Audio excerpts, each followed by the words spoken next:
Hey everybody, Justin here with From Zero to Studio, and today we're kicking off a 5-week video series on enhancing your music with creative vocal effects. Each week, we'll cover a different effect that you can use to engage the listener and create memorable parts in your songs. And at the end of this series, you'll have 5 additional tricks in your toolbox to help transform your sound.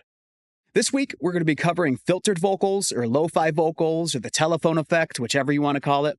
So let's dive in, and I'll show you a couple different ways you can incorporate this into your recordings.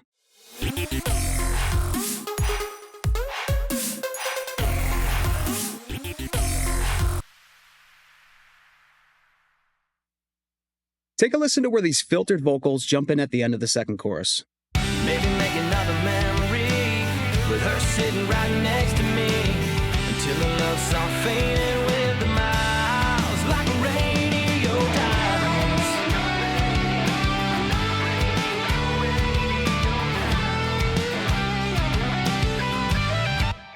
So the filter vocal effect has been popular for many years and used in a wide variety of genres. And what you're doing is essentially filtering out the high and low frequencies, leaving you with that super nasally mid-range sound. And one of the reasons this effect is so great is that it helps a vocal to easily stand out in a dense mix. And you can use this to enhance a certain word or phrase, and really just apply it to anywhere you want the vocals to be showcased a bit differently. So I've got the raw tracks here, so let's go ahead and mute what we just heard, and we'll recreate this sound. We're going to start by adding in a cue that has at least 3 adjustable bands. We're going to want a high-pass filter, a low-pass filter, and another band we can boost. That nasally tone we're looking for is going to be around the 1000 to 2000 hertz area, so let's first start by rolling off some of the low end with a high-pass filter. Radio, radio, radio, radio dials. Radio, radio, radio, radio dials. Radio, radio. So somewhere around that 800 to 1000 hertz is probably good for that. Really just kind of move it around back and forth until you find the sweet spot that you're looking for. Next, using a low-pass filter, we're going to roll off the top end, probably down somewhere around that 2 to 3K area. Radio, radio dials. Radio, radio, radio, radio dials. Radio, radio, radio, radio dials. So now using one of the available middle bands, we're going to put a pretty good size boost at 1K. And you can go pretty drastic with this, just make sure that you're not clipping the output of the plugin, and if you are, just bring down that output a bit. Radio, radio, radio, radio dials. Radio, radio, radio, radio dials. So let's hear that before and after with the plugin bypassed and then with the plugin engaged.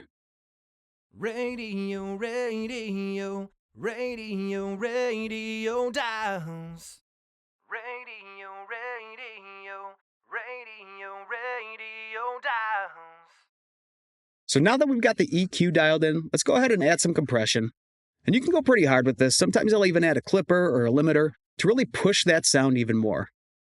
Radio, radio, radio, radio dials. So let's go ahead and copy these plugins over to the other channel because we have a left and a right for this. I'm also going to pan these left and right so we can hear the full stereo effect. Next to me until the love song fading with the miles like a radio dials.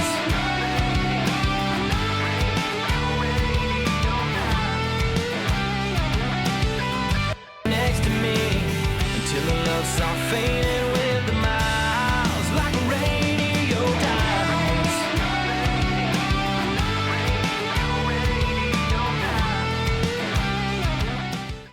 So besides a general voice effect, one of my favorite things to do with this is find empty space between vocal lines and create filtered callbacks.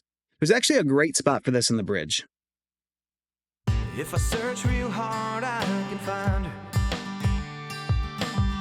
Like static on an AM radio. And she's in my... So right there where it says AM radio, I want to put a callback right there, and we're just going to cut this straight from the lead vocal. like static on an AM radio. So that AM starts right on the downbeat. So let's cut that. We're going to copy. And then I'll undo these cuts from the lead vocal. We're going to go down to this blank filtered track and paste that down. However, I don't want that to be in the exact same spot. I want to move it over one measure. And then, of course, because we're cutting this from the middle of a phrase, let's just do a small fade in and out on that so there's no pops or clicks from our cuts. And when I'm creating these callbacks, I usually like to pan them either 50% to the left or 50% to the right, just to create some additional separation and to keep things interesting by hearing different elements coming from different parts of the stereo field. So let's hear that callback in the full mix. If I search real hard, I can find her, like static on an AM radio, and she's in my mind. So here's again without. If I search real hard, I can find her, like static on an AM radio, And back in. if I search real hard, I can find her, like static on an AM radio, and she's in my mind like hitting rewind. So that definitely added a nice touch and filled that void for what I wanted right there. And what you could do in your own song is listen through, listen to the vocals, and find some spots here or there that could benefit from having a lo-fi or filtered callback. It's one of those effects you don't want to overuse, but when done tastefully, it can really add a nice dimension to your song. And there you have it. That's how you can create filtered vocals and a couple of ways you can incorporate them into your music. Now, this is just the beginning of our 5-week journey into the world of creative vocal effects. So be sure to stay tuned for more engaging tips and tricks in the coming weeks. Now, as you're working on improving your recording and mixing skills, if you want a guide that'll walk you through every step of the process from songwriting and recording up through mixing and mastering, you can download the roadmap to a radio-ready song. This guide covers the 5 steps required to take your song from sounding like a demo to sounding pro, and you can download it absolutely free as my gift to you by going to FromZeroToStudio.com/roadmap or by clicking the link below in the description, and you can start improving how you're creating and capturing your music. But that's all I've got for you today. Thank you so much for watching and subscribing. I'll see you on another video soon.